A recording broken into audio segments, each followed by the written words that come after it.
There's a lot to talk about, so let's get started. Good morning. This is Fred Mitchell, Chair of the Progressive Liberal Party, Minister for the Foreign Service, MP for Foxville. Today is Wednesday, it's the 19th of March, 2025. Today, House of Assembly meets and the debate will be in and around the Defense Force governing legislation to allow officers who are young when they reach the now mandatory age of retirement to extend their stay in the Defense Force. So let's see where Michael Pintard and the F&M stand on this issue, since they proposed to fire the 213 police officers who were retired and are now rehired in the police force.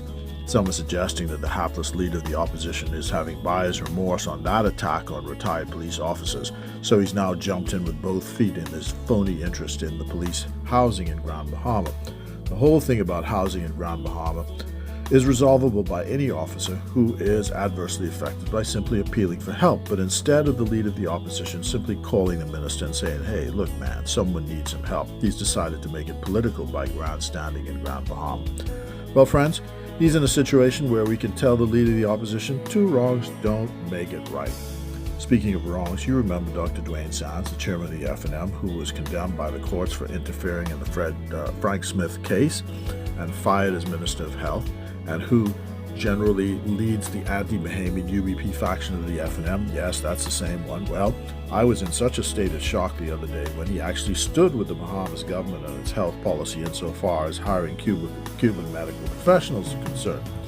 If I remember correctly, he may actually have uttered the words, we agree, or we support the government on the hiring of Cuban professionals because the healthcare system depends on it. Blow me down. If that continues to be his position, then great, because we've been saying all along, divisions should end at the border, and we should face the outside world with a common voice and face. Which brings me again to this whole storm in a teacup over the issue of Cuban medical professionals. The U.S. Secretary of State will hold an off-the-record briefing with diplomats in Washington today, and our ambassador will be there. The U.S. Charge in Nassau made a statement herself to the press explaining their position.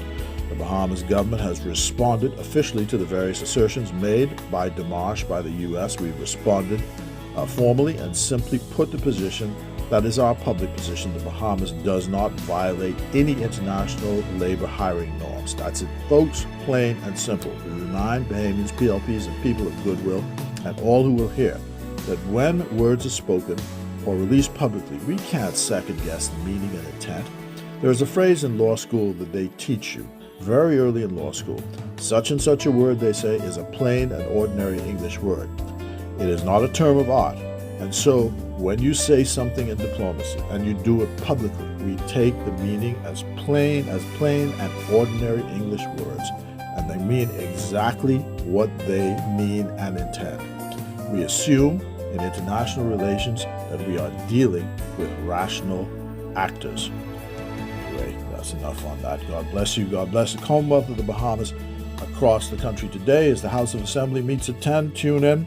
It's PLP all the way.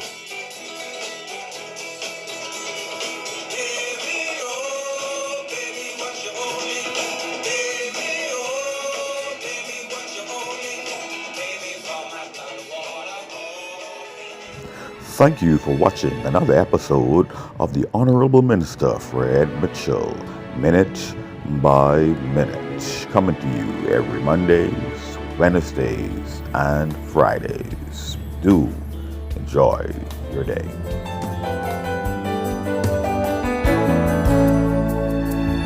Well, it's not far back, Santa Cruz. At least it's not from.